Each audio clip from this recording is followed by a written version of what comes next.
وقل رب زدني علما. Et on va terminer par les bienfaits de cette parole, Inch'Allah. Notez, il y a un hadith qui a été rapporté dans Abu Daoud, numéro 3116. Un hadith de Mu'adh ibn Jabal, radiyallahu anhu, qui montre les bienfaits de cette parole. Le prophète sallallahu alayhi wa sallam a dit, Man kana akhira kalamihi min ad-dunya, ou man kana akhira kalamihi la ilaha illallah, dakhala al-jannata. Le prophète a dit, celui dont sa dernière parole dans la vie d'ici-bas, ce sera la ilaha illallah, bah, que tu rentreras au paradis. Direct. Ta dernière parole, ton dernier souffle, ça a été la ilaha illallah, bah, que tu rentreras au paradis.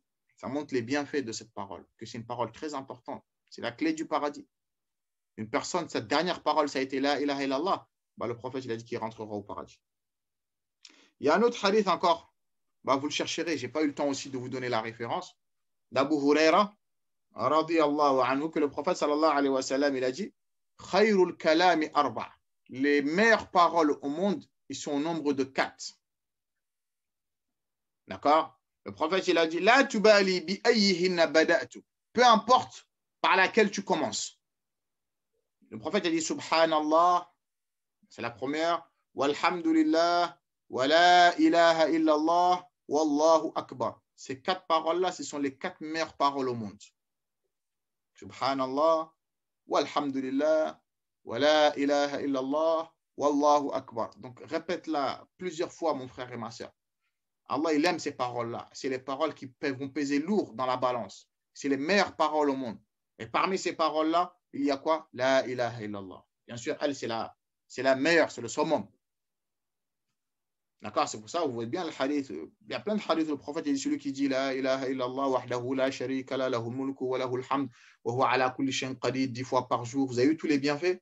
Celui qui dit La ilaha illallah huwa al-hayyul qayyum. Il y a même ayatul kursi, au début, il commence par Allahu la ilaha illa huwa. Vous avez vu?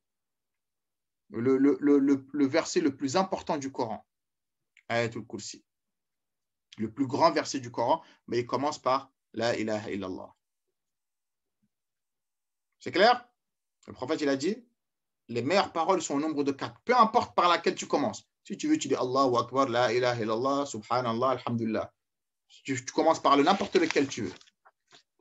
Et ensuite, on va terminer par le dernier hadith dans Tirmidhi, numéro 2639. Le hadith là, on appelle le hadith al-bitaqa, le hadith de la carte, hein, qui montre l'importance de la ilaha illallah. Le prophète sallallahu alayhi wa sallam, il a dit, on fera venir un homme, yawm al-qiyamah, de sa communauté, et cet homme-là, on va le dresser devant toute l'humanité, devant tout le monde. Et Allah Azza wa Jal, il va faire sortir ses archives, plus de 99 archives. D'accord? De manière, tout ce qu'il a fait en bien ou en mal, on va sortir des archives, 99. Et chaque archive, la longueur, ça fait la longueur de sa vue. La longueur de... Où est-ce que ta vue, elle s'arrête? Bah, une archive, elle est longue de cette longueur-là. Maddul Basar, c'est des archives qui sont très très longues. Et il y en a 99 comme ça.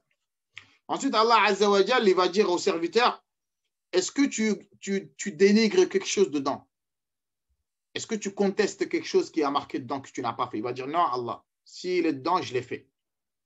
Allah il va leur dire, est-ce que les malaïkas, ils ont été injustes envers toi? Ceux qui sont à ta droite et à ta gauche, est-ce qu'ils ont écrit quelque chose que tu n'as pas fait? Il dira, non, Allah Azza wa Jal. Allah, il lui dira, est-ce que tu as eu une excuse? Il dira, Allah, non, je n'ai pas d'excuse. Tu as envoyé les prophètes, tu as envoyé les messagers, il y avait du ilm, il y avait des durous, il y avait tout. Je n'ai pas d'excuse. Allah Azza wa Jal, il lui dira, Taïb, mais là, tu as une récompense auprès de nous. Et on ne sera pas injuste envers toi. Devant tout le monde va le regarder. Et Allah Azza wa Jal, il va lui sortir une carte où il y a marqué La ilaha illallah, où il y a marqué Ashhadu an la ilaha illallah, et où il y a marqué Ashhadu anna Muhammadan abduhu wa rasuluh. Et on va lui donner la carte. Et Allah Azza wa Jal, il va dire maintenant, va peser tes actions, tes archives avec la carte.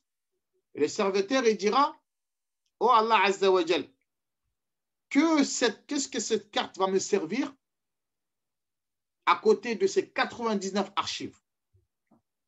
Allah Azza wa Jal, il lui dira, vas-y, va peser, on ne sera pas injuste envers toi.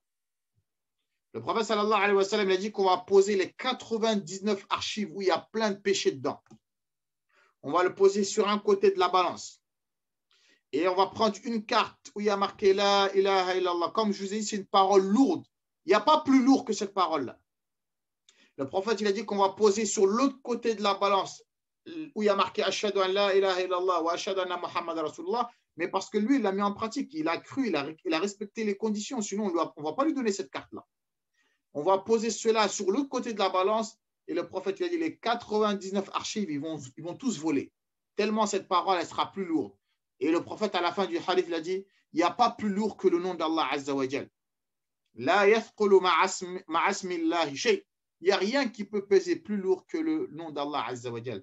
Donc cette carte-là, qui est le bitaqa de la ilaha illallah, c'est pendant ton vivant que tu dois essayer de l'avoir, pendant ton vivant, de comprendre le sens de cette parole, de le mettre en pratique et de réunir toutes les conditions qu'on a vues. Si tu veux espérer Yawm al-Qiyamah, qu'on te donnera cette carte-là, c'est un honneur. T'imagines Allah Azza wa Jal devant tout le monde, il te donne la carte où il y a marqué La ilaha illallah Muhammadur Rasulullah. Cette parole-là, tu as cru. C'est que cette parole-là, tu l'as mis en pratique. Et on va te donner cette carte-là devant tout le monde. C'est un honneur, ça. Mais il faut le mériter. Il faut l'avoir mérité. Donc, pour le mériter, il faut l'apprendre, il faut réviser et il faut le mettre en pratique.